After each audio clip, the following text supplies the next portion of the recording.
Bago natin simulan ang kwento, please like and share the video at huwag na din kalimutang mag-subscribe.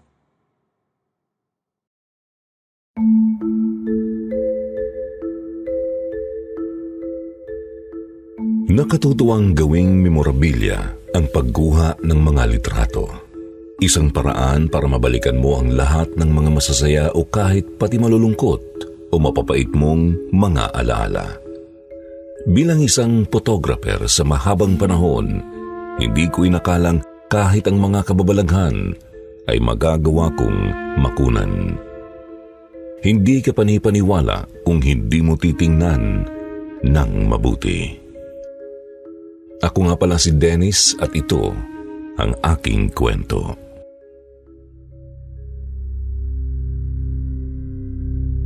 Magandang araw sa inyong lahat. Ang mga pangalang gagamitin ko sa kwentong ito ay hindi tunay bilang proteksyon na lamang sa aming pagkakakilanlan. Nangyari ang kwento kong ito halos 2 dekada na rin siguro ang nakalilipas. Naalala ko lang nung makita ko ang mga picture sa isang site na ako mismo ang kumuha noon. Nakakatawang ang iilang litrato ay nagpabalik ng halos napakaraming alaala. Kabilang na roon pati ang mga gusto kong kalimutan. Tuwing buwan ng Mayo, lagi akong kinukuha ng aming munisipalidad para maging photographer sa isang pagdiriwang kasama ang kaibigan kong si Ronnie. Kami ang palagi nilang photographer noon dahil subok na nila ang kakayahan namin. Taon-taon ginaganap ang Ubando Fertility Rites, kasama na roon ang isang pagsasayaw kung saan ang mga mag-asawa na nagnanais magkaanak ay sasayaw sa kahabaan ng daan. Mula noon palagi ko ring nakikita sa pista ang isang babaeng sumasayaw kahit walang kapareha. Usap-usapan mula pa man noon na may sakit daw ito sa pag-iisip kaya hinahayaan na lang ng mga opisyal at baka raw mag-iskandalo ito kung pipigilan. Kung titingnan mo siya habang umiindak sa saliw ng musika kahit wala namang kasama na asawa, iisipin mo talagang baliw siya. Ngunit hindi tulad ng iba niyang mga kasama, hindi siya ngumingiti man lang. Seryoso siya pero kakikitaan mo rin ng lungkot ang kanyang mga mata. Madalas ko siyang kunan ng litrato. Minsan kasi ay siya pa ang nagiging highlights ng selebrasyon at hinahanap din siya ng mga tao. Ang tawag sa kanya ng karamihan ay Leleng. Mahaba ang kanyang itim na buhok. Maputi ang kanyang balat na aakalain mong hindi nasisinaga ng araw. Malaanghel din ang kanyang mukha. Natural na mapupula ang labi kahit hindi mo lagyan ng kahit anong kolorete. Sa kabila ng kanyang ganda, malungkot naman kung tititigan ang kanyang mga mata. Palagi ko itong napapansin tuwing nagche-check ako noon ng mga kuha kong litrato. May kung anong nagpapahiwatig sa kanya ng pagsusumamo na hindi ko alam kung para saan. Siguro dahil malamlam lang talaga ang mga mata niya kaya ganun ang nasa isip ko. 2 taon na namin bilang photographer noon nang kausapin ako ng kaibigan ko. Ang ganda rin talaga ni Leleng kahit may problema sa pag-iisip, no? Kung normal lang yan, liligawan ko na talaga yan. Mukha naman siyang normal. Bakit hindi mo subukan kausapin nang malaman mo? Mukha ba normal sa'yo yan? Gusto niyang magkaanak kahit wala naman siyang asawa. Himala ang hinihintay niya kung ganun. Malay mo naman may asawa talaga siya at hindi lang nakakasama kaya siya na lang ang pumupunta rito. Walang asawa yan pare. Hindi mo ba alam? Namatay ang boyfriend niyan kaya siya nabaliw. Tiningnan ko si Leleng. Muntik nang kumawala ang puso ko nang makitang nakatingin din siya sa akin. Takot pa naman ako sa baliw. Ayaw na ayaw ko silang nakakasalubong sa daan kasi iniisip ko bigla na lang nila akong susugurin o susunggaban. Umayos ako ng tayo at nagkunwaring may tinitingnan sa kamera ko noon. Kawawa rin yan si Leleng eh. Pagkatapos kasing mamatay ng boyfriend niya, nalaman niyang buntis siya. 2 linggo lang yata ang lumipas, iniwan naman sila ng mama niya at sumama sa ibang lalaki. Naiwan sa kanya yung mga kapatid niya. Hindi niya na yata kinaya ang nangyayari kaya nakunan siya. Tapos nagkaganyan na siya. Bakit parang ang dami mo namang alam tungkol sa kanya? Hindi ko alam na tsismoso ka na pala ngayon. Si nanay ang nagkwento sa akin. Kilala niya kasi yung nanay ni Leling eh. Tumango na lang ako sa kaibigan ko at bumalik sa aking pagtatrabaho. Habang tumatagal, mas nasasanay na rin akong nakikita na nakikisali si Leling sa pista. Hindi rin naman siya nanggugulo o ano, basta sumasali lang siya sa pagsasayaw. Tahimik at walang pakialam sa paligid. Nung 3 taon, tila may kakaiba kay Leling. Nakangiti kasi ito, bagay na unang beses ko palang nakita sa kanya magmula noong nakilala ko siya. Iba rin ang sigla niya sa kanyang pagsasayaw. Mataas ang kanyang enerhiya at ganadong-ganado sa bawat galaw. Siniko ko si Ronnie at nginuso sa kanya yung tinitingnan ko. Naintindihan niya rin naman agad kung ano ang ibig kong sabihin. Mas maganda pala siya kapag umingiti, no? Ngayon ko lang siya nakitang ganyan. Ano kayang meron at iba ang aura niya ngayon? Kaya nga nakakapanibago na nakikita siyang umingiti. Hindi ko napansin sa sarili kong puro siya na pala ang kinukuhanan ko noon. Sa bawat kuha ko na meron ako sa kanya, wala ring mintis ang kanyang pagngiti. Nagulat pa ako nung matapos ang kanilang pagsasayaw, lumapit siya sa akin at bumati. Salamat daw sa mga kuha ko sa kanilang magkasintahan. Agad ko namang ikinakunot yun ng noo. Hilaw ng ngiti lang ang naisukli ko sa kanya. Nagkatinginan kami ni Ronnie na narinig din ang sinabi sa akin ni Leling. Kapwa naming pinanood ang babae habang masaya itong naglalakad paalis. May sayad nga pre. May nakikita siyang hindi natin nakikita. Ang tagal ng patay ng boyfriend niya. Mag-6 na taon na rin. Tsaka bata pa siya nun. Siguro nasa 18 pa lang siya nun. Hayaan mo na at may diferensya nga sa pag-iisip, di ba? Ganyan naman talaga sila. Buti nga siya at medyo maayos-ayos pa eh. Hindi naman siya nagsasalita mag-isa tulad nung iba dyan. Tapos nananakit pa. Kung sa bagay nga naman, sa tingin ko naman may chance pa na gumaling niyang si Leling. Ang problema lang kasi wala rin mag-aasikaso sa kanya. Pinabayaan na rin naman siya ng mga kapatid niya eh. Hindi na ako nakaimik noon. Naaawa rin kasi ako sa sitwasyon ni Leling. Kung mapagtutuunan lang siya ng pansin, pwede pang umayos ang lagay niya. Kung titingnan mo naman siya ng mabuti, mukhang wala naman talaga siyang sakit. Nabubuhay lang naman ang usapan tungkol sa kanya tuwing nalalapit ang kasiyahan sa aming lugar. Kapag tapos na ang pagdiriwang, nakakalimutan na rin siya ng karamihan. Pag-uwi ko noon, tinarbaho ko naman ng pagtitingin ng mga kuha ko dahil kailangan pang i-edit ang mga yun at i-upload. Karamihan sa mga kuha ko palaging nahahagip si Leling. Pinagmasdan ko siya ng mabuti. Sumasayaw siya na akala mo'y talagang may kapartner. Aabot langit din ng kanyang ngiti.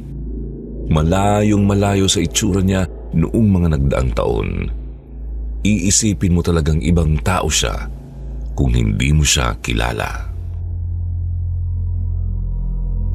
Nung in-upload na ang mga picture na yon sa isang site ilang araw ang nakalipas, marami ang nakapansin kay Leling. Hindi rin nila naiwasang purihin ang ganda nito pero hindi rin nila naiwasang ikabit sa kanyang pangalan ang pagkakaroon niya ng problema sa pag-iisip. Napapabuntong hininga na lang ako habang binabasa ang mga comment tungkol sa kanya. Hindi man nababasa ni Leling ang mga yun, may bahagi sa aking nasasaktan din para sa kanya. Sa tingin ko ay hindi naman niya deserve makatanggap ng mga ganong kritisismo mula sa ibang tao, lalo na kung hindi alam ang tunay na pinagmulan o walang alam tungkol sa nakaraan niya kung bakit siya nagkaganon. Hindi naman ako masyadong invested sa buhay niya pero paminsan-minsan ay napag-uusapan pa rin namin siya ni Ronnie sa mga normal na araw. Yun ay yung mga araw na napapadaan kami sa palengke kung saan siya tumutulong magtinda sa kanyang tiyahin. Tahimik lang siya roon. Kapag may bumibili, walang imik niyang ibinibigay ang gulay tapos kinukuha ang bayad. Mabuti na nga lang at may tiyahin pa siyang nagmamagandang loob sa kanya dahil kung hindi, baka nasa lansangan na lang din siya. Hindi ko alam sa sarili ko kung bakit sa tuwing sumasapit ang Mayo, isa na siya sa mga inaabangan ko. Hindi ko naman siya gusto o kung ano man, may parte lang sa akin na gustong maintindihan kung ano ang pinagdadaanan niya. Para kasing ang bigat-bigat ng pakiramdam ko tuwing tinitingnan ko ang malamlam niyang mga mata. May kung anong itinatago mula sa ibang tao. Gustuhin ko man siyang kausapin, nahihiya rin ako at baka asarin naman ako ng kaibigan kong si Ronnie. Madalas pa naman niya akong alaskahin kapag sinusubukan kong magbukas ng topic tungkol kay Leleng. Nung ika-4 na taon, bumalik sa dati si Leleng. Hindi na naman itong humingiti. Naroon siya at sumasayaw pero iisipin mo ring labag naman sa loob niyang naroon siya. Pinanonood ko siya noon nang dumako muli ang tingin niya sa akin. Sa unang pagkakataon, hindi ako nag-iwas ng tingin ko. Diretso ko rin siyang tiningnan gamit ang mga mata ko. Ang tagal naming nagtititigan ng bigla kong sikuhin ni Ronnie. Uy, ano yan? Bakit nakikipagtitigan ka dyan kay Leleng? Ikaw huwag mong sabihin na i-inlove ka na talaga sa kanya. Hindi rin naman kita masisisi at talagang maganda talaga siya. Uy, hindi tumigil ka nga. Nagkatinginan lang naman kami. Malisyoso ka lang talaga. Sus, para saan pa at naging mag-best friend tayo kung maglilihim ka rin sa akin? Hindi naman kita aasarin kung talagang may gusto ka sa kanya. Ako rin naman kung sakasakaling matinulang talaga siya, magugustuhan ko rin naman siya. Nako, tigilan mo nga ako pre. Magtrabaho na lang tayo kaysa kung ano-anong sinasabi mo dyan. Mamaya may makarinig pa sa'yo at maniwala. Tinawanan niya ako pero hindi na rin siya sumagot. Hindi ko na ulit sinubukang tumingin sa gawi ni Leleng. Natapos ang araw na yun na wala akong masyadong kuha sa kanya. Hindi rin siya masyadong nahagip sa iba ko pang mga picture. Hinanap tuloy siya ng mga tao nang nailabas na sa online ang pictures. Wala raw bang solo na kuha si Leleng nung taon na yun. Siyempre hindi ko naman kailangang sagutin ang mga tanong na yon dahil photographer lang naman ako. Hindi rin naman sa account ko nakapost yung mga kuha. Si Ronnie tuloy kinantsawan na naman ako ng kinantsawan. Bakit daw hindi ko masyadong pinicturan? Masyado naman daw yata akong nagpapaapekto sa mga pang-aasar niya. Tuwing walang nagbubuk sa akin, abala lang ako sa studio na ipinatayo namin ni Ronnie. Uso rin kasi noon pa man ang photo studio, kaya yun ang naisipan naming inegosyo. Sa awa naman ng Diyos, hindi naman kami nawawalan ng kita. Pero may mga araw din na maliit lang talaga ang kita. Parehas kami ni Ronnie na wala pang mga asawa sa edad naming 27 noon. Pero may nobya naman siya. Matagal naman na akong single noon, kaya ganun niya na lang ako asarin ng asarin kay Leleng. Isang araw ng linggo, nautusan ako ni nanay noon na mamalengke. Umagang umaga. Alam niya kasing hindi naman ako aalis ng bahay noon at walang trabaho kaya ako ang inutusan niya. Sumasakit daw kasi ang mga balakang niya. Sinunod ko naman ang utos niya pero ibiniling niya sa aking doon daw ako bumili ng gulay kina Leleng dahil doon daw ang mura. Nadatnan kong tulala si Leleng pero nang mapansin niya ang pagtayo ko sa harap niya parang nawala siya sa sarili at hindi alam ang gagawin. Magkano rito sa repolyo tsaka patatas? Nahihiya siyang tumungo at sinagot ako gamit ang kanyang maliit na boses. Hindi naman yun ang unang beses na narinig ko siyang nagsalita pero kahit ang boses niya ay maganda rin pala. Tumango ako sa kanya at mahinhin niya namang binalot ang mga iyon sa plastic. Isang balot din itong sibuyas tsaka bawang. Ito ang bayad. Nung inabot niya sa akin ang plastic at saglit na nagtama ang mga balat namin, may kakaiba akong naramdaman. Hindi ko alam kung bakit bigla na lang ako nangilabot. Saglit lamang yun, pero para akong nakuryente. Agad kong inilayo ang kamay ko sa kanya, lalo pa nang subukan niyang hawakan ako ng mahigpit. Hindi ko alam kung bakit sinusubukan niyang hawakan ang kamay ko. Umatras ako at umamba ng aalis. Salamat. Nagmadali ako sa paglalakad at nung sinubukan kong lumingon, nananatili ang paninitig niya sa akin habang paalis ako.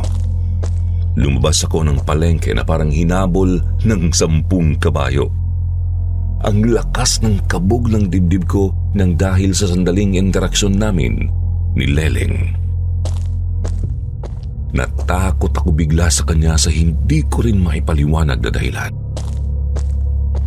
Napakabigat ng aura niya para sa akin. Parang ang dami niyang pasan sa kanyang likuran. Sa pagmamadali ko tuloy, hindi ko na nakuha ang supli ko. Nung 5 taon, malaki ang pinagbago ni Leleng. Sobrang payat niya na iisipin mong hindi na siya kumakain. Nangingitim din ang paligid ng kanyang mga mata at ang dati niyang mapupulang labi ay namumutla at nagbibitak-bitakla. Halos hindi na makilala ang kanyang itsura.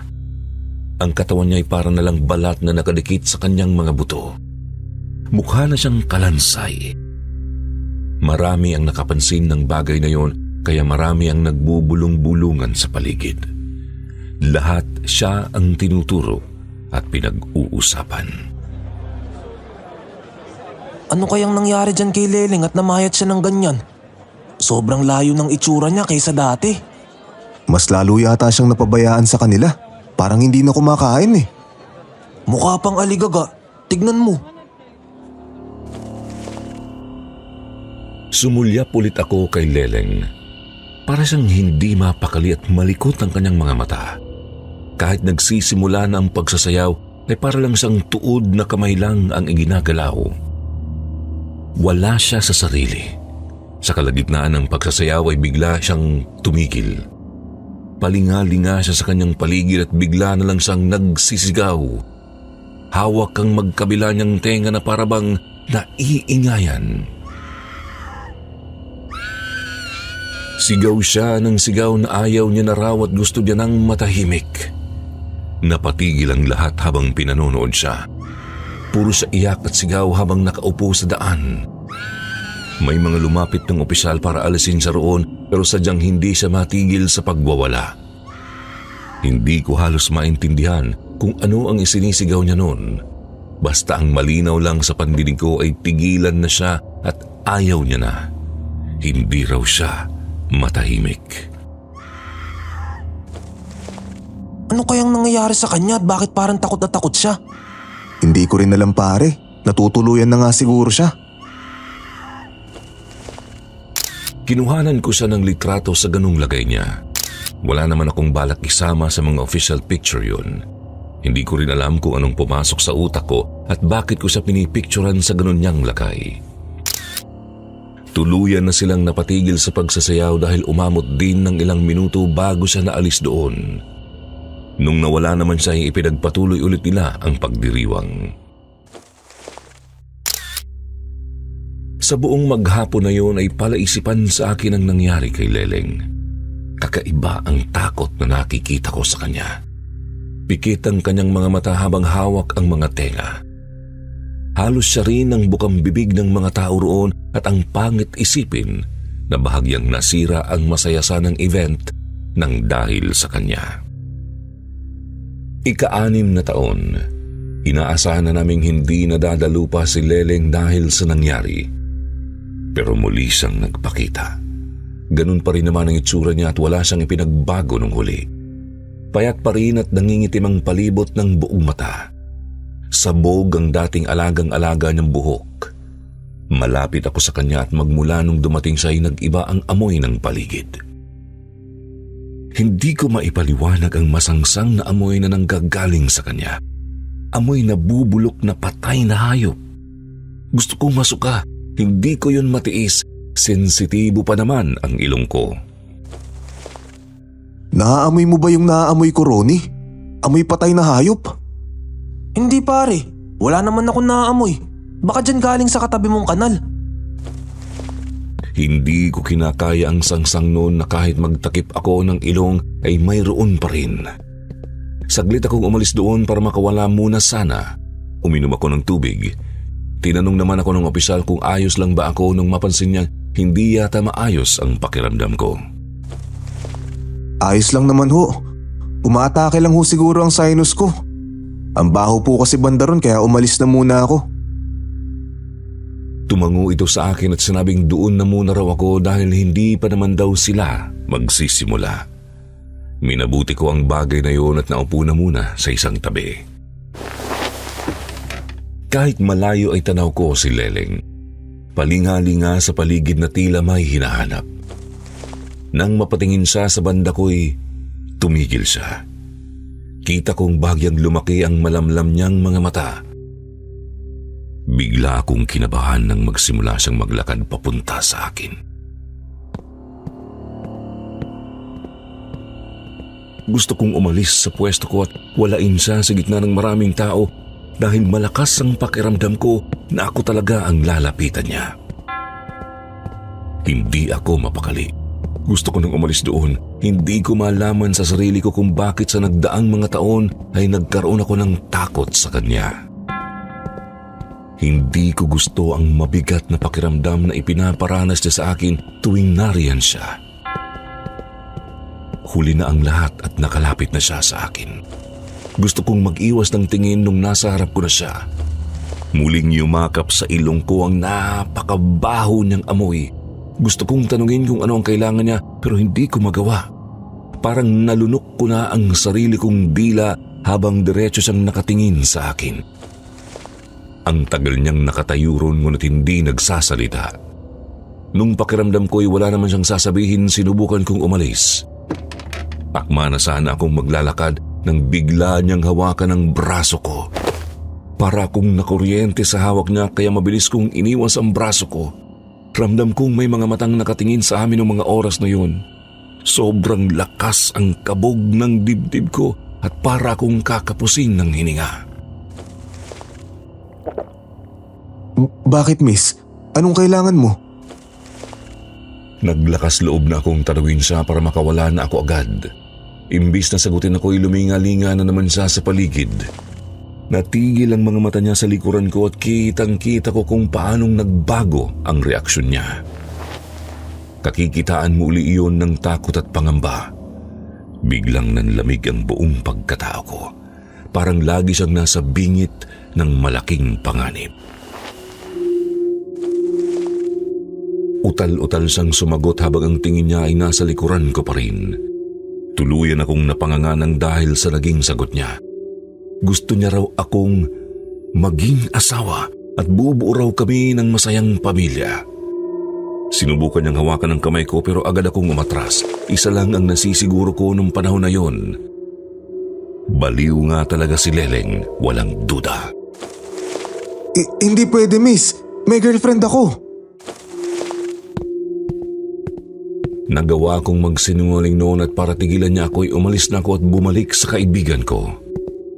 Nagtatanong ang itsura ni Ronnie nang tumabi ako sa kanya. Sumulyap siya kay Leleng na naiwang nakatulala roon at nung humarap siya sa amin, lumuluha siya. Anong ginawa mo dun? Bakit umiiyak? Tsaka anong sinabi niya sa'yo? Baliw talaga siya pare. Gusto niya raw akong maging asawa. Tapos magkakaroon daw kami ng masayang pamilya. Nakakatakot. Kaya sabi ko na lang may girlfriend ako tapos iniwan ko na siya dun. Kaya pala umiiyak kasi tinanggihan mo. Sana sinagot mo na. Tagal mo na ring single eh. Ayoko nga. Ang creepy niya. Kung gusto mo ikaw na lang. Total gandang-ganda ka naman sa kanya dati pa. No thanks pare. Mahal ko ang girlfriend ko. Hindi ko ipagpapalit sa may sira ang utak yun no. Magsisimula na ang sayaw noon kaya muling bumalik si Leleng malapit sa akin. Sinubukan kong huwag tumingin sa banda niya pero kinailangan ko rin dahil kumukuha ako ng litrato. Wala ako sa wisyo buong oras. Hindi ko alam kung maayos pa ba ang mga kuha kong litrato. Basta na lang ako pindot ng pindot kung saan-saan. Kapansin-pansin din ang pagiging balisa ni Leleng hanggang sa matapos sila. Nang matapos sila at hindi na kami kailangan doon ay nagmadali akong umuwi. Ni hindi ko nagawang magpaalam kay Ronnie. Pagkarating ko sa bahay, agad akong naligo dahil pakiramdam ko'y kumapit sa akin ang mabahong amoy ni Leleng. Lalo pa at hinawakan niya ako. Bumigat ang pakiramdam ko nung araw na yon at bigla akong nilagnat. Mabuti na lang at kinabukasan, umayos din ako. Pumunta ako ng studio noon dahil doon ko ini-edit ang mga picture. Abala ako sa pagre-review ng mga kuha ng dumating si Ronnie na tarantang-taranta. Dala-dala niya ang kanyang kamera. Habol-habol niya pa ang kanyang paghinga habang inaabot ang kamera niya sa akin. Si Leleng pre, natagpo ang patay sa kangkungan. Duguan. Ha? Anong nangyari? Hindi ko rin alam. Galing ako doon ngayong umaga. Nakita ko yung bangkay niya. Andyan, tignan mo. Kinuhanan ko siya ng picture.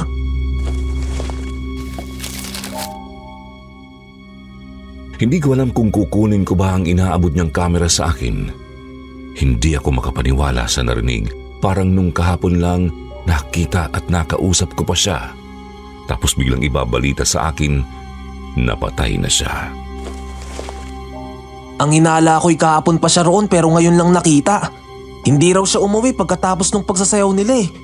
May nakakita lang na isang residente ng barangay na mangangangkong sana. Tapos nakita niya si Leleng na nasa gilid ng ilog. Mukhang pinatay. Halos wala na akong maintindihan sa sinasabi ni Ronnie noon. Napako ang mata ko sa picture ni Leleng. Dilat ang kanyang nanlalaking mga mata. Bagyang nakabukas ang kanyang bibig.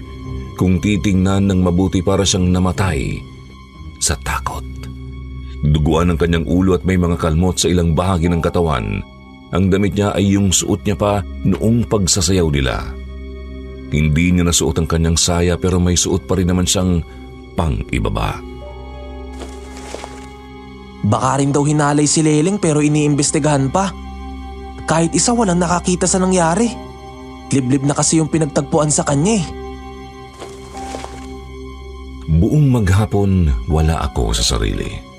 Hindi talaga ako makapaniwala lalo pa habang nagtitingin ako ng mga picture at nakikita ko siya roon. Sumasayaw. Naaalala ko rin kung paano niya ako kinausap. Nagbigay yun bigla ng matinding kilabot sa akin. Siya rin ang bukang bibig ni Ronnie sa buong maghapon. Palaisipan sa aming dalawa kung sino ang maaaring may gawa nun. Pinagsamantalahan nila ang isang taong wala sa tamang pag-iisip. Napakalupit at walang awa. Kahit pag-uwi ko, ay ang balitang yun ang ibinungad ni nanay sa akin. Kawawa naman daw si Leleng, sa dami ng nangyari sa buhay niya ay ganun pa ang kinahinatnan niya. Kahit anong subok kong alisin siya sa isip ko ay nabibigo ako. Natutulala ako at bigla na lang talaga siyang sumasagi sa utak ko. Nung gabing yun, hindi ko inasahang hanggang sa panaginip ay hahabulin niya ako. Kasayaw ko raw siya. Sabay kaming umiindak sa saliw ng musika. Masaya at parehas na may ngiti sa mga labi. Fertility dance, isang sayaw kung saan ang mag-asawa'y nagnanais mabiyayaan ng anak. Nandoon kami sa harap ng maraming tao. Nandun din ang kaibigan ko at kinukuhanan kami ng litrato. Tanda ko ang mga sinabi ni Leleng sa akin. Ang tagal niya na raw hinihintay na maging asawa niya na ako. Kung sana raw ay pumayag ako, baka hindi raw nangyari sa kanya ang bagay na yun. Napabalikwas ako ng bangon, habol ko ang aking paghinga. Isang malaking bangungot si Leleng para sa akin at yung huli niyang sinabi parang nag-uusig ng konsensya. Hindi ko kasalanan yun. Wala akong kinalaman sa kung anumang nangyari sa kanya. Hindi niya dapat ako sisihin. Bumaba ako para uminom ng tubig. 3:00 pa lang ng umaga noon pero hindi na ako nakabalik sa pagtulog sa takot na bigla siya ulit magpakita sa panaginip ko. Nung mag-umaga at makarating ako sa studio, naroon na si Ronnie na napuna naman ang namamaga kong mga mata. Oh, mukhang iniiyakan mo yata si Leleng pare. Nanghihinayang ka ba sa kanya? Umiling ako sa kanya. Hindi malaman kung paano ko ikikwento sa kanya ang panaginip ko. Iniisip ko rin baka asarin niya lang ako. Mas pinili kong manahimik na lang at hayaan siya. Baka kaya ko lang napanaginipan si Leleng ay dahil panay isip ako sa kanya. Sinikap kong wag siyang isipin sa buong maghapon. Inabala ko ang sarili ko sa pag-i-edit ng mga picture. Tahimik lang ako hanggang sa bigla akong yayain ni Ronnie. Hindi ka ba makikipaglamay, Dennis? Punta tayo kahit saglit sa burol niya. Inaaya rin ako ni nanay eh. Sabi ko aayain muna kita at baka gusto mong sumama. Kayo na lang muna siguro. Sa ibang araw na lang ako. Kahit gusto kong sumama sa kanila ay natatakot ako. Natatakot ako na baka kapag pumunta ako doon ay mapanaginipan ko na naman siya. Pero kahit anong iwas ko pala'y mangyayari at mangyayari pa rin ang pilit kong iniiwasan. Nung gabing yun, ipinagdasal kong huwag niya akong dalawin sa panaginip. Ipinaabot ko na lang din ang pakikiramay ko sa pamamagitan ng dasal at sana ay matahimik ang kanyang kaluluwa kung saan man siya naroon. Panatag ang loob ko na hindi siya magpapakita sa panaginip ko. Pero nagkamali ako. Tulad nung panaginip ko nung isang gabi ay ganoon ulit ang panaginip ko. Pero naging mas mahaba yun. Kahit hindi ko tanda ang ilang bahagi, naaalala ko ang sarili kong tumatakbo raw kami palayo ni Leleng. Ang sabi niya ay may humahabol sa aming hindi ko naman nakikita. Takot na takot siya kaya pati ako ay nahahawa. Hindi ko alam kung paanong nangyari pero nung mga oras na yon, naamoy ko na naman yung masangsang niyang amoy. Hindi ko may paliwanag kung saan yun nanggagaling. Yumayakap ito sa ilong ko at gusto kong masuka. Takbo lang kami ng takbo at lingon din siya ng lingon sa likuran namin. Ang sabi niya ay huwag daw akong tumingin doon dahil kukunin at papatayin ako noon. Hindi ko makilala ang lugar kung nasaan kami. Isang liblib na gubat at nagtataasan ng mga puno. Nakikita ko ring may mga bababangis na hayop na nagtatago sa likod ng malalaking ugat. Pagod na ako sa pagtakbo hanggang sa mapatid ako sa isang troso na hindi ko napansin. Nanlaki ang mga mata ni Leleng habang nakatingin sa aking likuran. Kita ko kung gaano siya natakot. Tatayo na sana ako nang maramdaman ko ang isang mainit at malaking palad na humawak sa braso ko. Nagising akong nagsisisigaw dahil sa matinding takot. Hinahabol kong muli ang aking paghinga na parang galing talaga ako sa mabilis na pagtakbo. Dumoble lalo ang takot na nararamdaman ko nang hindi nawala sa pang-umoy ko yung masangsang na amoy na galing din sa panaginip ko. Hinawakan ko ang kaliwa kong braso dahil pakiramdam ko'y tunay na may humawak talaga doon at hindi yun isang panaginip. Nagising ko si nanay dahil sa pagsigaw ko kaya tinanong niya ako kung ano ang nangyayari sa akin. Wala ho, Nay. Masamang panaginip lang. Bumalik na ho kayo sa pagtulog. Bababa muna ako para uminom ng tubig.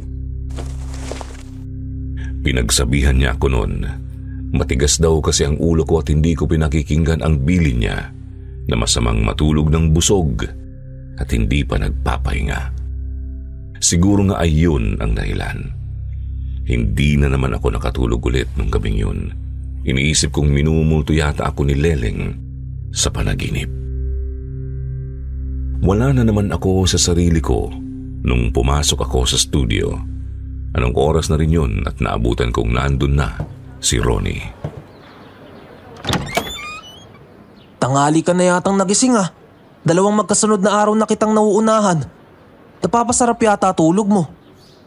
Hindi ka mo ko nakakatulog. 2 araw ko nang napapaginipan si Leleng.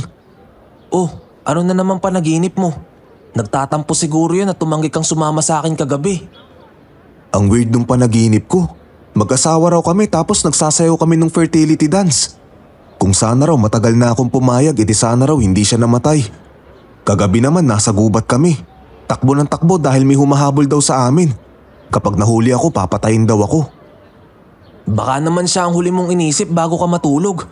Ang alam ko ganun yun eh. Kung ano o sino raw ang huli mong inisip, yun ang magiging laman ng panaginip mo. Hindi ko naman siya inisip. Pero ipinagdasal ko siya. Hindi ko alam pare. Para akong binabangungot.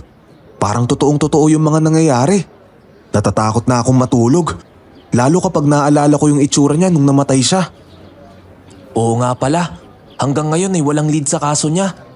Parang ang linis gumalaw nung may gawa. At hindi nila alam kung sino ang ituturo. Nung huli kasi siyang makita, wala naman daw siyang ibang kasama. Siya lang palagi mag-isa. Kung sino man na may gawa nun, baka nagtatago na yun ngayon. Ilang gabi ring paulit-ulit ang panaginip ko. Palagi kaming hinahabol ng hindi ko malaman kung tao ba o uri ng isang halimaw. Basta lagi rin akong nagigising ng madaling araw at hindi na ulit nakakatulog ng dahil sa takot. Huling gabi ng lamay ni Leleng noon nang inaya ulit ako ni Ronnie. Makiramay ka na kasi at last night niya na ngayon. Malay mo kapag nagpunta ka ron, hindi mo na siya mapapaginipan. Kahit sumaglit lang naman tayo. Sigurado akong marami ring tao ron ngayon at huling gabi na nga. Mas nananaig sa isip ko noon na ayaw kong pumunta. Pero naisip ko rin na baka tama nga si Ronnie. Baka kapag pumunta ako roon, hindi niya na ako gambalain pa sa panaginip ko. Sige, sasama ako. Sunduin mo na lang ako sa bahay at baka isama ko rin si nanay. Dahil nung nakaraan niya pa rin ako inaaya na pumunta. Nagkasundo kami ni Ronnie na pupunta roon pagkatapos ng hapunan. Nung inaya ko naman si nanay ay pumayag siya at mabuti naman daw ay naisipan ko ring pumunta. Wala akong ibang pinagsasabihan ng nangyayari sa akin bukod kay Ronnie. Siya lang naman kasi ang kilala ko na kahit inaasar ako, na hindi naman ako huhusgahan. Sa tagal na naming magkaibigan ay subok ko na si Ronnie.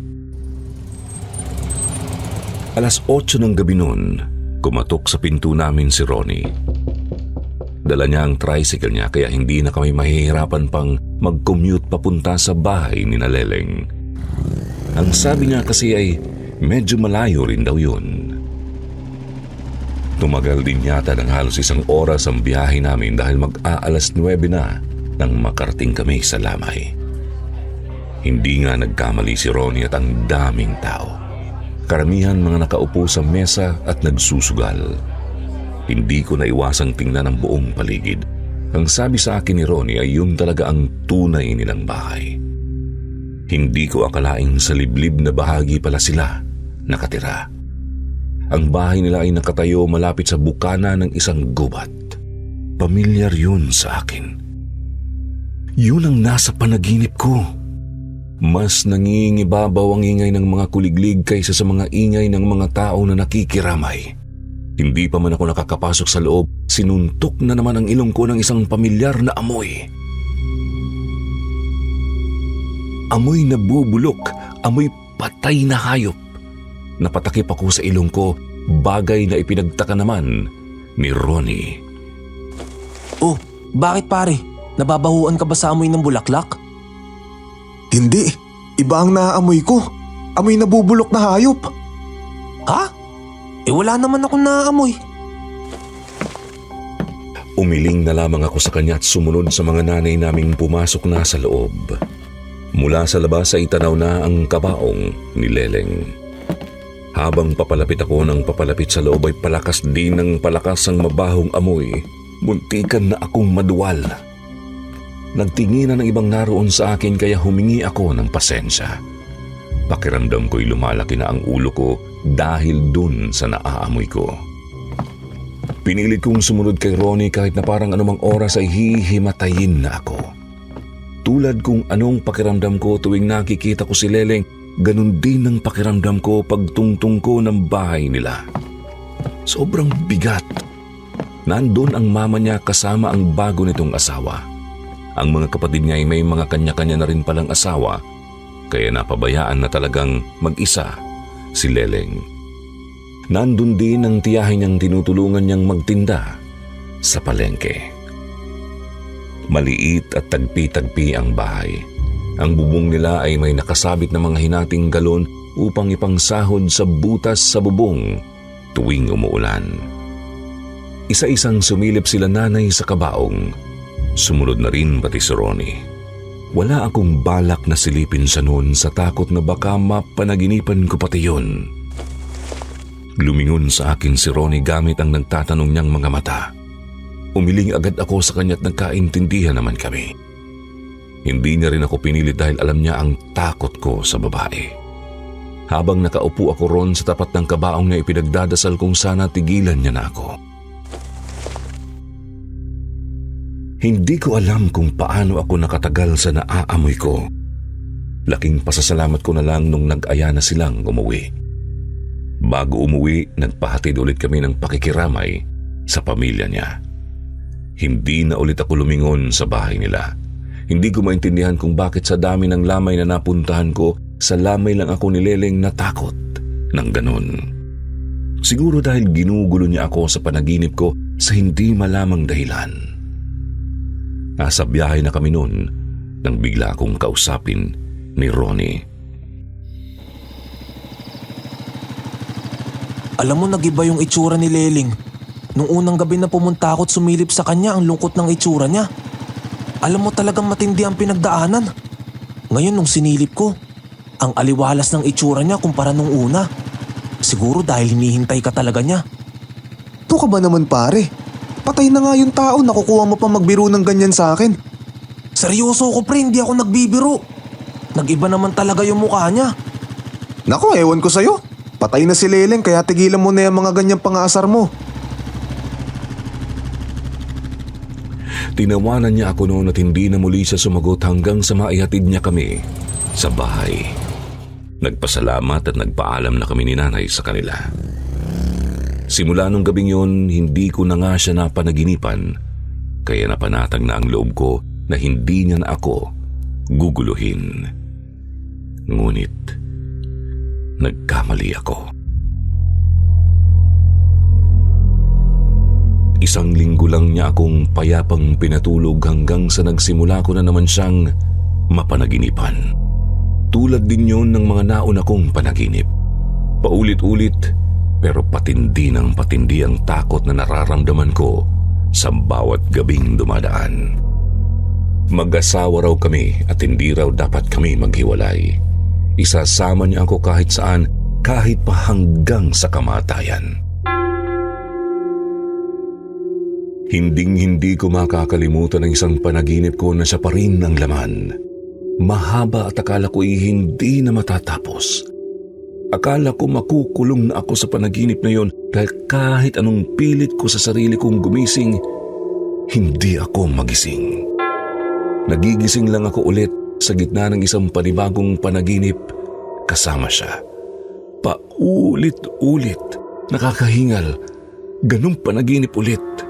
Masaya kaming nagsasayaw hanggang sa ibalita niya sa aking nagdadalang tao siya at ako ang ama. Pero nakita ko siyang duguan. Umaagos ang dugo mula sa kanyang hita. Takot na takot siya. Kinuha na naman daw ulit ng demonyo ang anak niya. Nagwawala siya at sumisigaw sa panaginip ko. Pilit niyang pinapalayas ang kung sinong demonyo na sinasabi niya pero hindi ko naman nakikita. Nandun lang ako, nakatayo at pinanunood siya. Sumunod na panaginip, tumatakbo na naman kaming dalawa sa isang gubat. Hinahabol daw ulit kami ng isang demonyo. Huwag daw akong magpapahuli dahil parehas kaming mapapahamak. Parehas daw kaming mamamatay. Parang tunay na tunay ang nangyayari. Gusto ko nang magising. Walang kapagurang pagtakbo ang ginawa naming dalawa. Nadapa ulit ako. Isang maitim na kamay ang humawak sa braso ko. Sobrang tulis ng mahahaba nitong kuko. Hindi ko magawang lumingon ng dahil sa matinding takot. Isang nakakabinging sigaw ang narinig ko mula kay Leleng. Yun din ang naging dahilan kung bakit bigla na lang akong nagising mula sa pagkakatulog. Napahawak ako sa tenga ko sa sobrang sakit. Parang totoong may sumigaw sa tenga ko. Para akong malalagutan ng hininga ng mga oras na yun. Mabilis ang tibok ng puso ko at bumibigat ang ulo ko. Bigla na lang akong naiyak dahil sa takot. Ayaw niya akong tigilan. Palaisipan sa akin kung bakit ako ang ginugulo ni Leleng.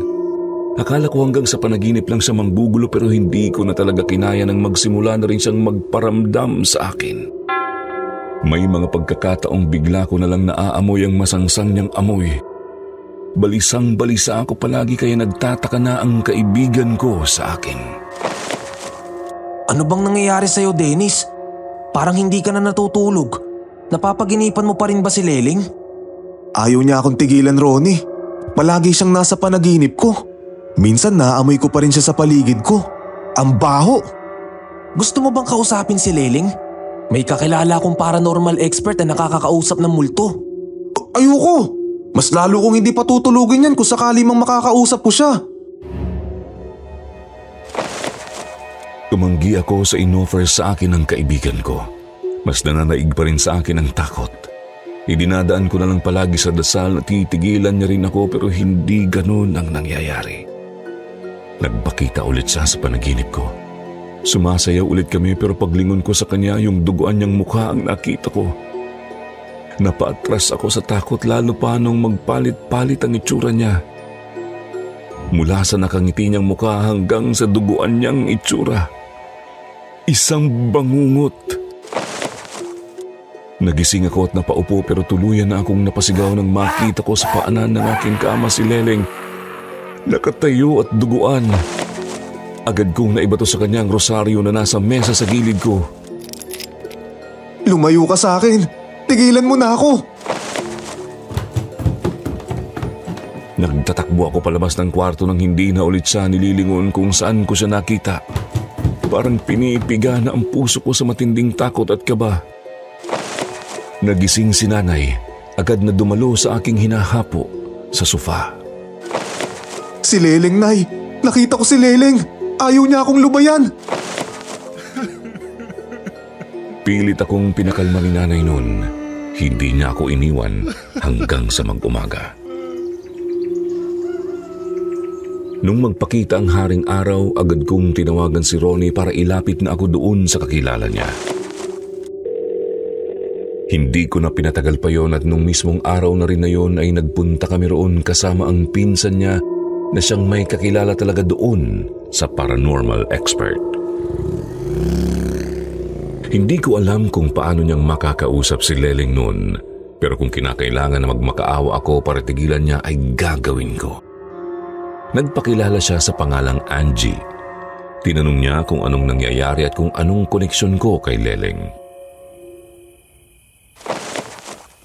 Wala kaming koneksyon. Pero bago siya namatay, kinausap niya ako. Gusto niya raw ako maging asawa pero tumanggi ako. Kinabukasan natagpuan na siyang patay. Simula rin nun lagi ko na siyang napapaganipan. Akala ko hanggang doon lang. Pero kagabi nagpakita siya sa akin. May isang ritual na ginawa si Angie. Nagdasal siya hanggang sa bigla niyang sabihin na kasama na namin si Leleng. Pero hindi siya nag-iisa. May isa pa siyang kasama. Yumakap na naman sa ilong ko ang mabahong amoy. Naduwal ulit ako, bagay na pinuna ni Angie. Yung amoy raw na yun ay hindi nanggagaling kay Leleng kundi sa entity na kasama niya. Hindi niya na raw i-describe kung anong uri ito pero talagang nakakasuka at nakakatakot siya. Ayaw nitong iwan si Leleng kaya nung nabubuhay pa siya, kung nasaan ito, naroon din siya. Sinimulan niya itong kausapin. Tinanong niya ito kung bakit ginugulo niya ako. Ang sagot daw ni Leleng, kamukha ko raw kasi ang dati niyang nobyo. Humingi raw siya ng tulong sa akin dahil inakala niyang matutulungan ko siya. Bukas daw ang kanyang sixth sense. Nung mga panahon na sumasayaw siya sa ubando, hindi raw siya mag-isa. Iba-iba ang kanyang kasama. Naa-attract niya raw yun mula sa gubat kung saan malapit nakatirik ang kanilang bahay. Nakakausap niya rin daw ang mga ito. Nangangakong hindi siya gagambalain kung makikipagsayaw siya. May isang beses pa nga raw na nakasayaw niya yung boyfriend niya at yun siguro yung taon na masaya siyang sumasayaw. Kaya niya raw ako inaya maging asawa dahil yun lang daw ang paraan para tigilan na siya ng mga nakikita niya. Kung sana raw ay pumayag ako, baka hindi ganun ang sinapit niya. Hindi rin naman daw siya nasisiraan ng bait tulad ng sinasabi ng ibang tao.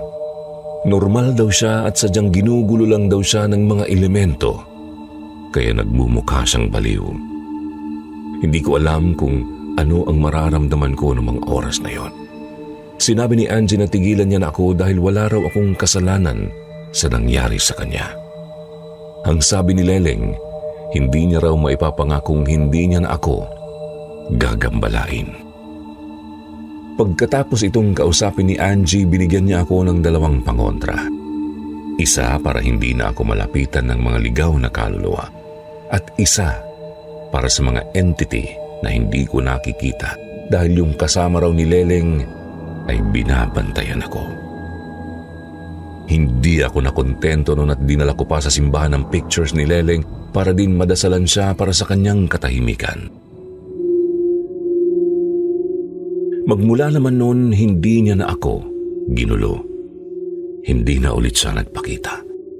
Nabuhay lang ulit ang takot ko nang maisipan kong tingnan ng mga litratong nakuha ko nung mga nagdaang taon. Doon ko lang napansin na sa bawat picture ko pala kay Leleng, nakatingin siya sa akin na parang nagsusumamo, parang nagpapasagip sa isang nilalang na hindi ko naman nakikita. Ngunit ang mas nakapukaw sa atensyon ko ay yung mga huli kong kuha sa kanya. Tiningnan ko ng mabuti yung mga raw at unedited niyang picture. Sa mga kuha ko'y hindi siya nag-iisa. Hindi malinaw pero kung titingnan ng mabuti ay mapapansin mo. May kasama siyang maitim na tao. Tanging ang mapupulang mata lang ang nakikita rito. At ang 2 niyang sungay. Nangilabot ako roon kaya naisipan kong ipakita rin kay Ronnie at maging siya ay natakot. Yun siguro yung entity na sinasabi ni Angie na palaging kasama ni Leleng. Nang dahil sa natuklasan, ipinagdasal ulit namin si Leleng. Nananatiling unsolved ang kanyang kaso. Wala talaga silang makitang lead. Sa tagal ng panahon ay sa tingin ko hindi na talaga pinapansin ang kaso niya. Matagal na kasing nangyari at halos ang lahat ay nakalimutan na talaga siya. 20 taon na ang lumipas pero hindi na maaalis pa sa isip ko ang nangyari. Lalo pa at may pinanghahawakan akong mga litrato na magpapaalala talaga sa akin sa kanya. Hanggang dito na lamang po ang aking kwento. Muli, ako si Dennis at maraming salamat sa matyagang pakikinig. Kalimutang mag-reply sa ating shoutout box na nasa comment section para ma-shoutout ang mga pangalan nyo. Muli po mula sa bumubuo ng kwentong Takip Silim, Sitio Pangil at Sitio Bangungot. Ito po ang inyong lingkod, Jupiter Torres. Nagpapasalamat.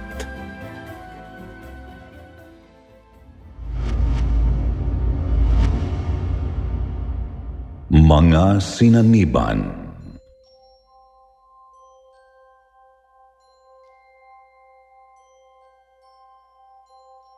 Malamang ay maraming beses na kayong nakarinig ng mga kwento tungkol sa sapi. Hindi na nakakapagtaka sapagkat marami talagang mga elementong gustong pakialaman ang buhay nating mga tao. Ang isa nga ang pagsapi sa pinakamadalas nilang gamiting paraan upang makapanggulo o para makapaghatid ng mensahe.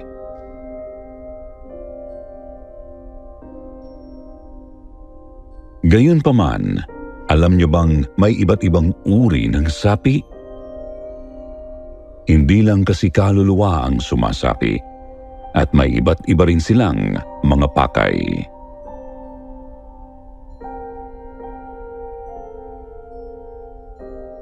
Sa episode natin ngayon, 3 kwentong may kinalaman sa sapi ang ating matutunghayan. Alamin natin kung ano ang nangyari sa mga pagkakataong ito at paano ito nasolusyonan ng ating mga senders.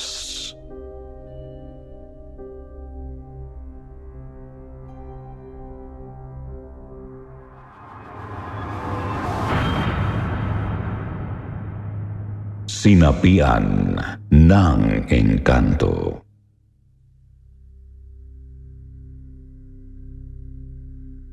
Kumusta po, Sir Jupiter? Tawagin niyo na lang akong Teban. Taga rito po sa Siquijor, ang sinasabing aswang capital ng bansa. Pero sa totoo lang po, wala namang maraming mga aswang dito. Dati siguro, ewan, pero ngayon wala naman akong napapansin. Dalaw lang po kayo rito sa amin. Marami pong naggagandahang mga chicks, ibig kong sabihin mga beach dito sa amin. Tiyak, hindi kayo magsasawa.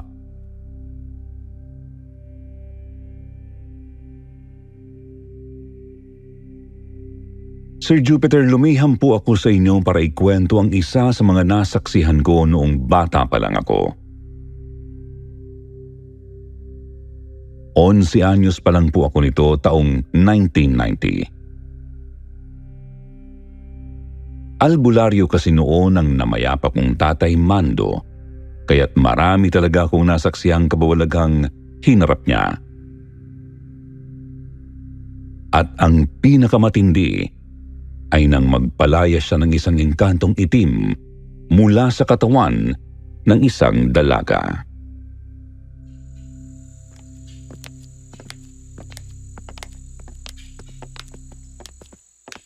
Isang hapon po may dumating na mag-anak sa bahay namin.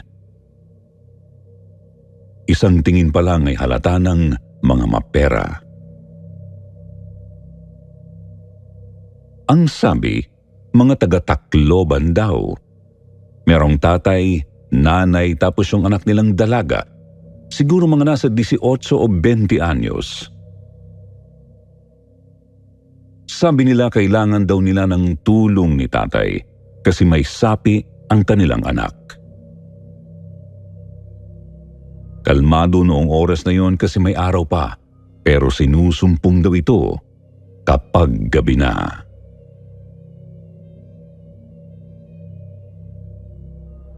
Wala si tatay sa bahay noon kaya sinabihan ako ni Nanay Nita na tawagin si tatay sa sakahan namin ng mais. Si nanay naman ay pinakuluan yung tsaa na pinapainom sa amin ni tatay araw-araw. Pinapainom din niya yon sa lahat ng mga pasyente niya. Gawa sa kung anong halamang gamot, tapos ang sabi, simpleng panlinis daw ng katawan at kaluluwa.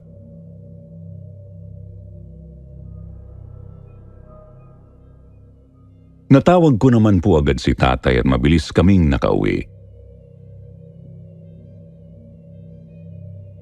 Pagdating namin, kita kong nakahiga na yung dalaga sa mahabang upuang kawayan namin sa sala. Sabi ni nanay nang hina raw ito matapos inumin ang tsaa. Kita ko namang napakamot ng batok si tatay. Dinig ko ring napabulong ito sa hangin. Mukhang mapapalaban ako ngayon .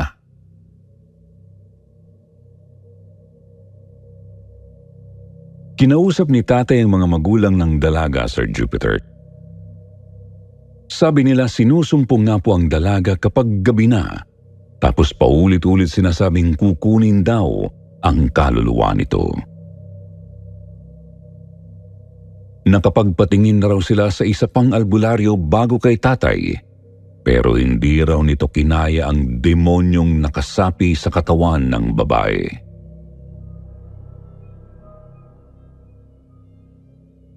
Matapos marinig ang salaysay ng mga magulang nung dalaga, kumilos na po si tatay. Wala na rin pong malay ang dalaga noon sa upuang kawayan.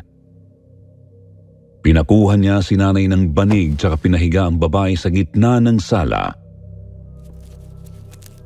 Pagkatapos ay ginapos niya ang mga braso at mga binti nito sa mga haligi gamit ang lubid na binabad sa kung anong langis. Sinuotan ng rosaryo ang leeg ng dalaga at nagpatong ng Biblia sa dibdib nito. Nagsindi rin siya ng isang palayok ng insenso at iilang kandila at nagsimulang mag-usal ng dasal.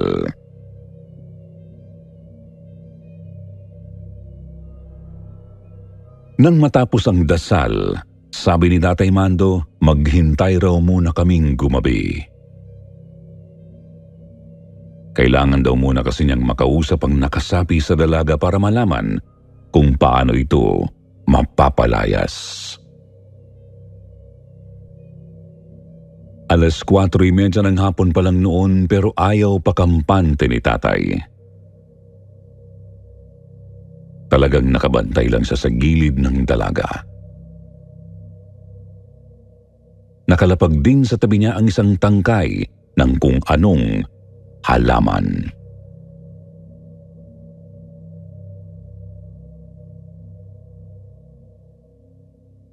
Hanggang sa sumapit ang 6:00 ng gabi, Sir Jupiter. Tinatanong ni Tatay Mar kung napabuntong hininga ng malalim si Tatay Mando. Sabi niya, mukhang hindi naman talaga masamang engkanto yung sumapi sa anak ninyo, Ma'am, Sir. Sadyang galit na galit lang ito. Sagad sa buto talaga. Mawalan ba naman ng tahanan eh. Pero subukan ko lang gawa ng paraan. Bukas ng umaga puntahan natin ang bahay ninyo. Sa ngayon, dito na muna kayo magpalipas ng gabi.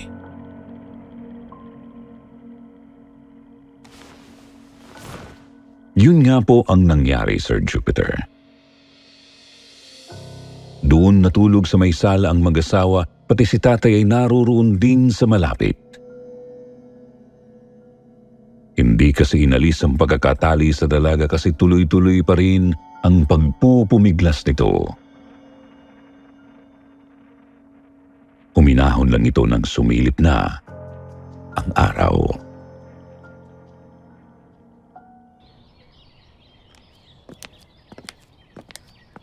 Bandang 8:00 po ng umaga kami umalis, Sir Jupiter. Kasama ako kasi walang ibang pwedeng maging alalay si tatay. Pupuntahan pa kasi ni Nanay Mita ang maisan namin. Halos 2 oras din po kaming bumiyahe noon hanggang sa marating namin ang nasabing lupa.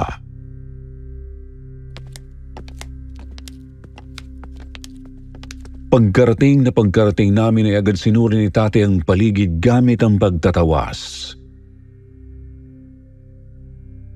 Sinubukan niyang alamin kung saan ang kinaroroonan ng nasirang tahanan ng engkanto. Sinabihan din niya ang mag-asawa na maghanda ng 2 puting manok na buhay.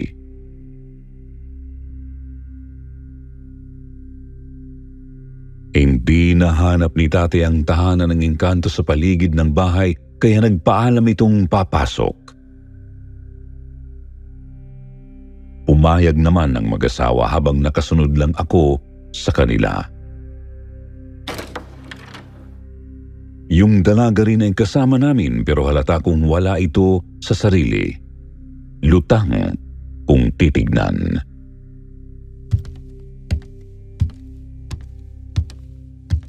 Hanggang sa nahanap nga po ni tatay ang kinaroroonan ng pakay, Sir Jupiter. Medyo nagulat pa ang mag-asawa kasi sa mismong kwarto pala ito ng dalaga. Tinanong ni tatay kung ano raw ba ang naruroon bago tinayo ang bahay. Sabi naman nila, napakalaking puno raw ng mangga. Kita kong agad na pasinghap si tatay. Alam ko nang naiinis na siya sa mag-asawa noon. Pero halata ko rin gusto na lang talaga niyang tulungan ang dalaga.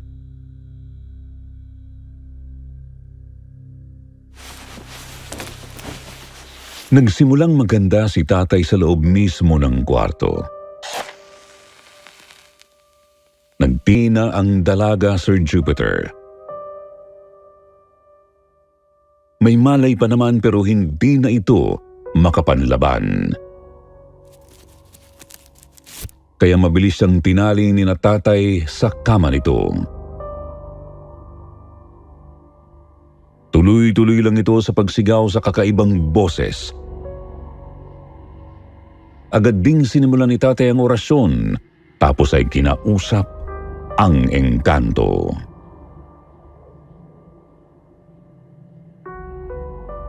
Nakikiusap ako. Lubayan mo na ang dalagang yan. Wala siyang kasalanan sa iyo. Hindi siya ang nagpatayo ng bahay na ito sa dating tahanan mo. Sige na. Lumabas ka na riyan at tutulungan kitang maghanap ng bagong malilipatan. Pangako, nangangako ako sa iyo.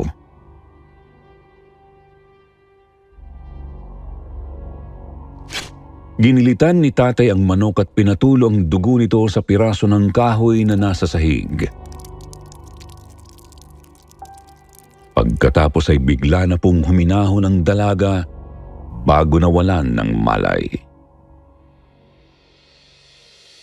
Hindi ko po naintindihan agad kung ano ang nangyari. Basta biglang tumakbo si tatay dala ang piraso ng kahoy na may dugo ng manok. Pasigaw naman niyang sabi sa akin na dalhin ko raw ang isa pang manok at sumunod sa kanya. Dali-dali akong sumunod kay tatay. Tumakbo siya sa malapit na gubat sa baryo na yun. Sumuong sa masukal na kakahuyan hanggang sa pinakapusod ng kagubatan. Yun yung lugar na alam kong hindi na basta pinupuntahan ng mga tao.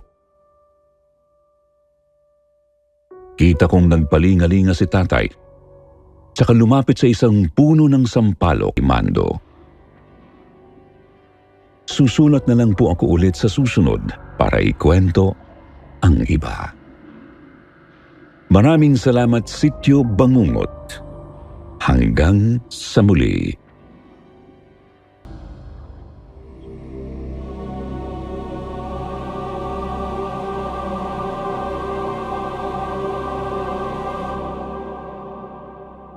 Sapi sa inuman.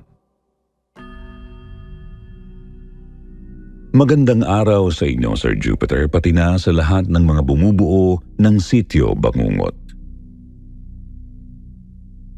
Magandang araw rin sa lahat ng mga tagapakinig ng inyong programa.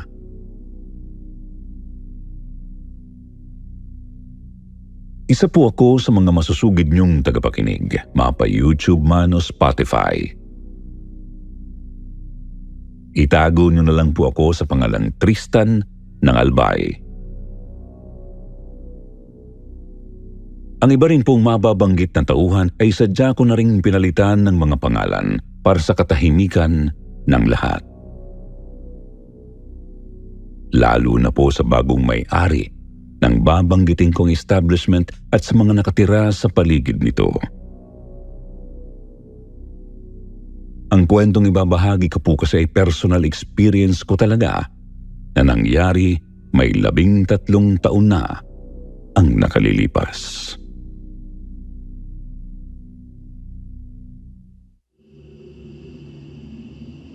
Isang gabi ay nagkayayaan kaming magbabarkada na sina Darwin, Sunny, Robert, Ace, Babing at John Paul.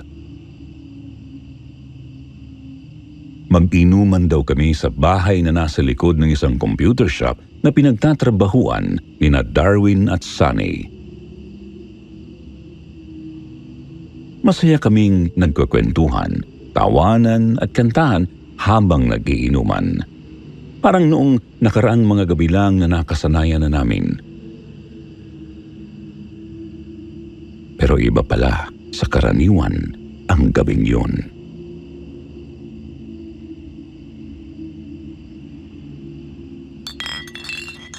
Bandang mag-alas 11 ay naubos na ang... Pumasok kami doon sa isang maliit na kwarto sa bahay. Nilagay ko ang rosaryo sa doorknob. Doon, magkakatabi kaming natulog hanggang mag-umaga. Maliwanag na po nang magising at magsiuwian kami. At hindi na namin ulit pinag-usapan ang mga nangyari. Makalipas nga lang ang ilang araw ay nalaman naming nasagasaan pala ang pamangkin ni Kuya Berto at namatay. Nangyari ang aksidente bago pa man ang gabi ng inuman naming yun. Doon ko napagtanto na baka ang nagpakita sa amin ay ang kaluluwa ng bata.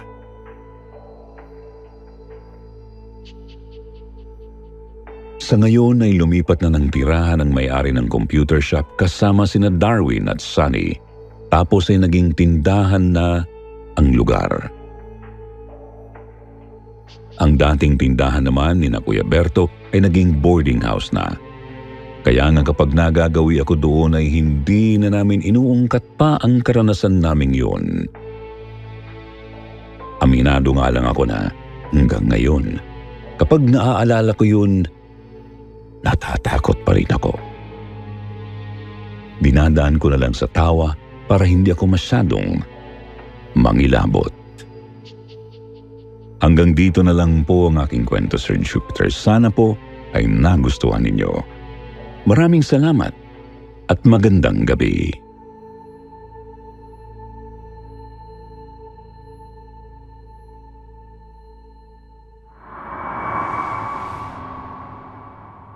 Huling habilin.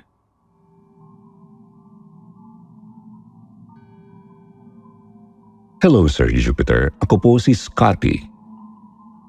Gusto ko lang pong ikwento ang mga nasaksihan ko noong 2009. 9 anyos pa po ako nito at ngayon ay 23 anyos na.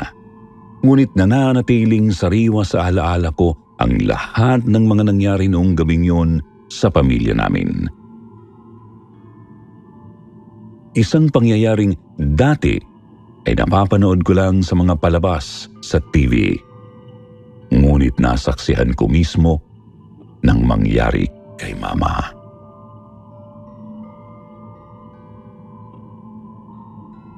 Niyaya po si Mama noon ng isa niyang kaibigan na magdasal sa patay. Agad naman po siyang pumayag kasi nasa kapitbahay lang din naman namin ang burol. Alas 8 ng gabi po sila umalis at hating gabi na nang makauwi ang mama ko. Niyaya pa nga po namin siyang kumain pero sabi niya ay pagod na raw siya at gusto na niyang matulog. Kaya sabay-sabay na kaming natulog ni na mama at ng mga kapatid ko. Subalit pagpatak ng alauna ng madaling araw ay biglang nag-iba ang mapayapang gabi namin sa bahay.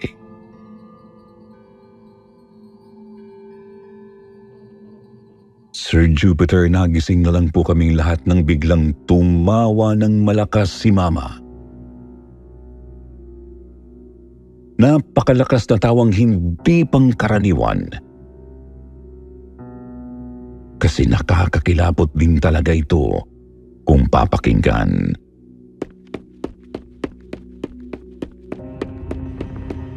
Kaya pinuntahan ko po si Mama sa kwarto niya para tignan at gisingin.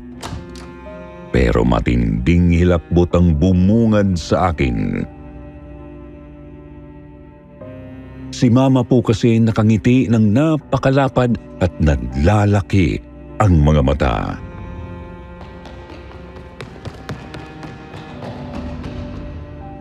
Agad akong napatakbo papunta sa kuya ko kasi hindi ko talaga inaasahan ang nakita ko noon. Napaiyak na lang din ako sa kilabot. Ilang minuto pa po ay lalong tumindi ang takot naming magkakapatid nang makita si Mama na naglalakad na parang sigbin. Nakabaliktad po.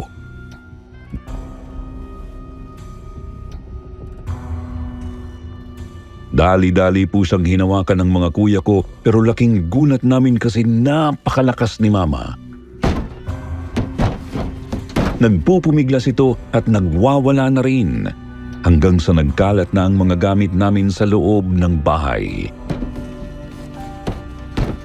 Kahit noong 4 na tao na ang umawak kay Mama ay hindi pa rin siya maawat kahit pa medyo malaki ang katawan nung isa.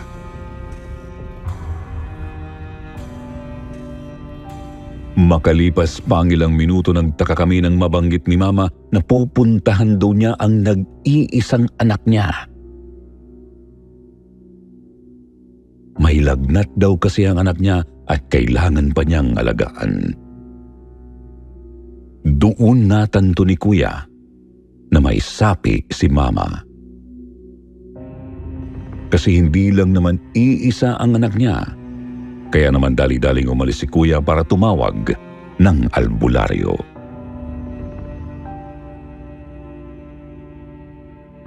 Mabilis namang nakabalik si Kuya kasama ang albularyo. Tinanong ng matanda ang nakasabi kay Mama kung sino ito. Sagot naman ito, siya raw ay si Edna. At huwag daw naming pababayaan ang anak niya. Wala sa aming magkakapatid ang may alam kung sino ang Edna na yun. Subalit, may isang kapitbahay namin na nanonood sa mga nangyayari. Sabi nito, si Edna raw ang binuburol na pinuntahan at dinasalan ni na Mama. Inatake raw ito sa puso kaya namatay. Tapos may sakit ang kaisa-isa nitong anak. Sir Jupiter, mabuti na lang po at magaling naman yung albularyong tinawag ni Kuya. Agad pong bumalik sa normal si Mama at napatahimik na rin yung sumapi sa kanya. Hindi nga lang mawala ang kilabot na nararamdaman namin noong oras na yon. Ngunit may nararamdaman din kaming awa. Naisip kasi namin, baka sumapi lang yun kay Mama para sabihing huwag pababayaan ang kanyang anak. Isang huling habilin na amin namang tinupad ng mga taga-roon.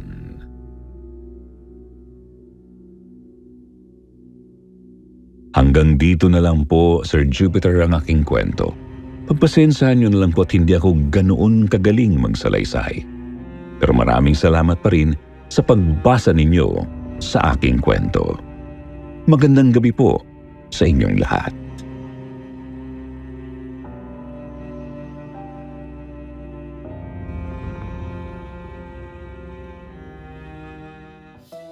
At ngayon, eto na ang ating shoutout portion. Shoutout kay Jeneline Acas, Marianne Calma, Lynn Borja, Adriana Fable, Tintin, Shirley Carillo, Idfer, Joan Tuason, Mark Crodel Dazig at Lydia Lopez. Magbasa naman tayo ng magagandang comment mula kina Susan at Idfer. Sabi ni Susan, I'm from California. Lagi ko pong inaabangan ang YouTube nyo sa Takip Silim at Sitio Bangungot. Ang gaganda ng mga horror story nyo kaya lagi akong nakikinig. Shoutout sa iyo Susan Mazon ng California. I love your YouTube channel. Thank you po. Sabi naman ni Idfer, ang daming stories at ang gaganda. Soothing voice, Mang Jupiter. Nakaka-relax ang inyong boses. Salamat po sa team Sitio Bangungot. Salamat din sa iyo, Inver. Sa mga hindi po nabanggit, sa susunod na lang po, huwag niyo pong kalimutang mag-reply sa ating shoutout box na nasa comment section para ma-shoutout ang inyong pangalan. Muli po mula sa bumubuo ng Sitio Bangungot. Ito po ang inyong lingkod, Jupiter. Nagpapasalamat.